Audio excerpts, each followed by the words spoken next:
HEC Paris Exécutive Éducation, formation continue pour cadres et dirigeants, vous présente le gros mot de l'écho.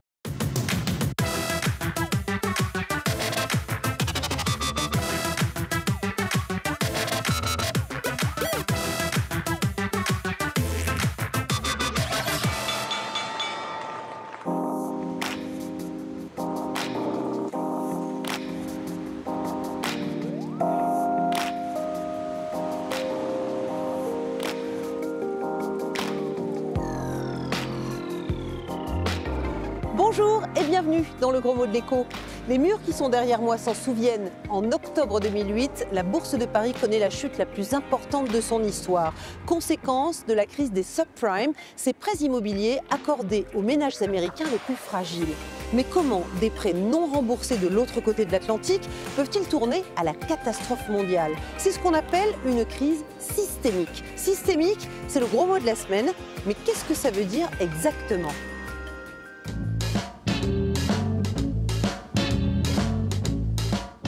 C'est pas un dérèglement du système peut-être? Systémique, non, ça ne me pose pas vraiment, moi. Ce n'est pas une crise dans un secteur spécifique, mais c'est une crise générale. C'est une crise qui impacte un système dans sa globalité et qui va au-delà et qui impacte même le monde entier. Voilà. Il y a la faillite de Lehman Brothers. Le système économique européen, on va dire, et américain qui en a pâti. Voilà.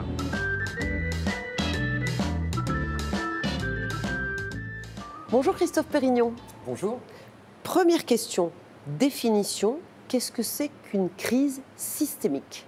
Alors, ce qu'on entend par risque systémique et crise systémique, c'est une situation où on a affaire à un choc massif qui affaiblit une partie importante du système financier. Et non seulement le système financier va être affecté, mais il va y avoir un impact sur l'ensemble de l'économie. C'est cette propagation qui va rendre la crise systémique. Donc si je vous suis, elle peut naître n'importe où. Alors, l'élément déclencheur peut être, par exemple, la défaillance d'une grande institution financière, telle qu'une banque ou une compagnie d'assurance. Ça peut également être le défaut d'un État sur sa dette. Mais ça peut également être l'explosion d'une bulle spéculative sur un marché. La spécificité d'une crise systémique, c'est que ça passe toujours par le crédit, par le système bancaire. En fait, les banques, elles financent toutes les composantes de l'économie. S'il y a une défaillance sur une partie du système, elles vont être affaiblies. Et lorsque les banques sont affaiblies, en fait, il se passe deux choses. Première chose, c'est qu'elles vont devoir réduire l'octroi de crédit aux entreprises, qui va avoir un impact négatif sur l'investissement, et ainsi qu'aux ménages, et donc impact sur la consommation. Mais en parallèle à ça, elles vont devoir réduire la voilure, elles vont devoir vendre des actifs financiers, et si elles vendent tous les actifs financiers au même moment, il va y avoir un impact négatif sur les prix, et donc un effet panique qui va être renforcé. Une fois que cette crise systémique elle est avérée, on a beaucoup entendu parler en 2007 de « too big to fail », trop gros pour faire faillite. Ce qui fait que c'est finalement l'État et donc les contribuables qui ont payé en partie cette crise. Est-ce que ça, c'est toujours possible aujourd'hui ?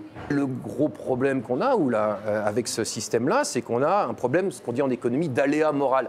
Donc l'aléa moral, c'est un effet pervers qui est induit par ce « too big to fail », parce que le dirigeant d'entreprise, s'il sent que sa banque est protégée par la puissance publique, il va avoir intérêt à augmenter sa prise de risque. Il se dit, si finalement les choses se passent bien, je vais pouvoir bénéficier via ma rémunération de ce succès. Et en cas de faillite, on sera sauvé par les gouvernements. Mais ça, justement, c'est quelque chose qui a choqué pendant la crise de 2007. Est-ce qu'aujourd'hui, il y a un principe de pollueur-payeur dans la banque et dans la finance ? Alors on n'est pas vraiment dans la taxation des banques, c'est le principe direct du principe du pollueur-payeur. Il n'y a pas une taxe qui est imposée sur les banques qui contribuent le plus au risque du système.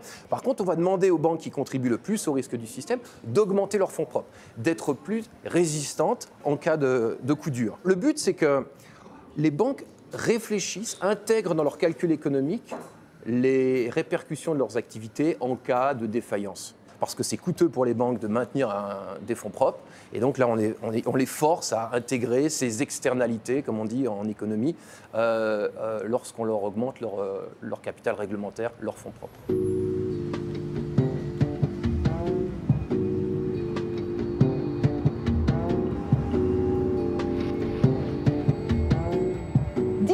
de repérer à l'avance une crise systémique, mais impossible de l'ignorer quand elle est là. En 2008, le doute n'est plus permis au petit matin du 15 septembre. À New York, les employés de Lehman Brothers font leur carton. La 4e banque américaine vient de faire faillite, ses prêts immobiliers sont irrécupérables et l'État refuse de la renflouer. En Europe, cette explosion a été précédée de fortes secousses. BNP Paribas à Paris, la Northern Rock en Grande-Bretagne, mais personne n'a mesuré l'ampleur de la crise. À Paris, 2 hommes à des postes clés à l'époque se souviennent.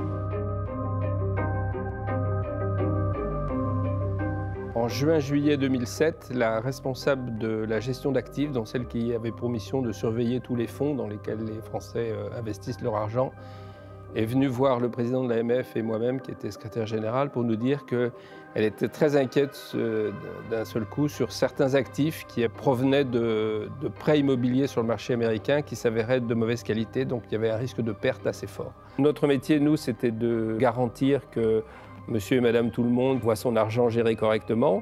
Et là, on avait un doute effectivement existentiel, je peux dire, sur notre capacité à assurer cette sécurité. Il y a eu un moment qui, pour moi, a été un moment absolument dramatique, où le 9 août 2007, au matin, nous nous sommes retrouvés avec un marché monétaire européen ne fonctionnant plus du tout. Ce qui s'est passé, c'est que, comme la crise des subprimes se déployait aux États-Unis de manière tragique, tout le monde recherchait non pas des euros, mais des dollars. Et comme nous étions ouverts alors que le marché de New York était fermé, tout le monde essayait d'emprunter des euros en Europe pour les convertir contre dollars des États-Unis et assurer donc convenablement une liquidité en dollars. Tout le monde voulait emprunter, personne ne voulait prêter. Et en 2h30, nous avons pris la décision de prêter 95 milliards d'euros à toutes nos banques, de manière à ce qu'elles voient que leur crainte de ne plus avoir d'euros du tout se dissipait. Et elle s'est en effet dissipée. Comment est-ce qu'on peut passer d'une crise immobilière aux États-Unis à une crise qui impacte les épargnants français? Quelle est la chaîne? La chaîne, c'est que les créances représentatives de ces prêts ont été vendues dans le monde entier, d'abord à des banques américaines, ensuite à des banques allemandes et des banques françaises qui les ont placées dans des fonds, dans les banques européennes. Le système bancaire mondial forme un système, c'est-à-dire que l'argent qui est prêté par l'un a été emprunté à l'autre. Et donc si quelqu'un est défaillant sur cette chaîne, eh bien la crise peut se transmettre d'une banque à l'autre. Est-ce qu'on a tiré les leçons de cette crise? Beaucoup de progrès ont été faits. On a fait la différence d'ailleurs entre les banques qui sont systémiques, c'est-à-dire dont le dépôt de bilan pourrait affecter l'ensemble de l'économie internationale, et les entités moins systémiques. Ça veut dire beaucoup de choses.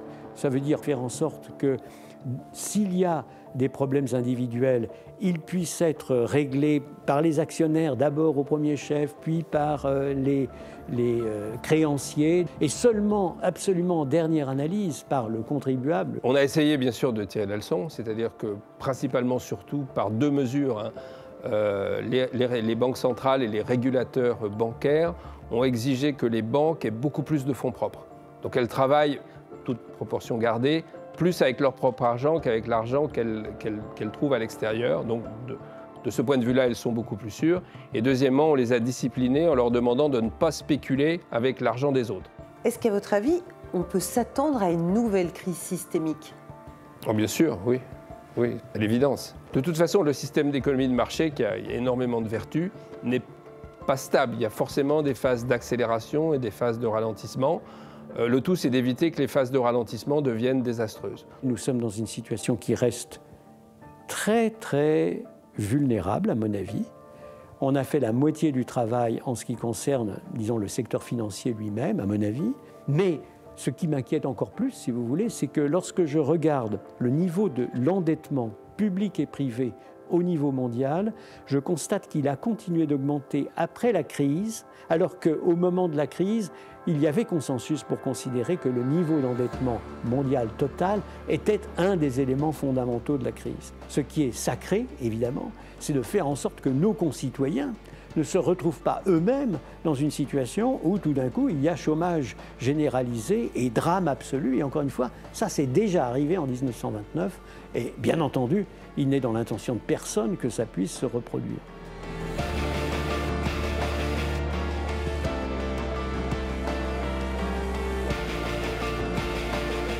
Est-on à l'abri d'une prochaine crise systémique? Probablement pas. Mais comment la reconnaître?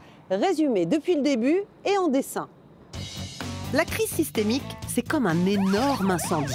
Au départ, il y a une étincelle, un engouement, un foyer qui s'allume dans un pays ou un secteur d'activité. L'immobilier, Internet, les prêts aux entreprises. Dans la plupart des cas, cette flamme reste raisonnable, limitée, sauf si les braises gagnent le secteur le plus inflammable de l'économie, le crédit. Trop d'emprunts non remboursés, trop d'investissements dans un secteur finalement non rentable, et c'est l'embrasement. Les banques manquent soudain de cash ou pire, font faillite. Le feu gagne alors toute l'économie, ménages et entreprises ne sont plus financés. À ce stade, le pompier d'urgence, c'est la banque centrale qui inonde les banques de liquidités pour faire repartir les prêts. Les États, les contribuables peuvent jouer les canadaires en rachetant tout ou partie des banques en faillite. À plus long terme, le pare-feu, c'est la régulation. En Europe, la loi oblige les banques à mettre de l'argent de côté en cas de crise. C'est la logique du pollueur-payeur. Pas sûr toutefois que les réserves suffisent à éteindre le prochain incendie. Voilà, c'est la fin de cette émission à haut risque sur les crises systémiques. Pas de crise dans le gros mot de l'écho. Vos questions, vos suggestions, c'est comme d'habitude sur Twitter et sur Facebook. Portez-vous bien et à la semaine prochaine. HEC Paris Exécutive Éducation, formation continue pour cadres et dirigeants, vous a présenté le gros mot de l'écho.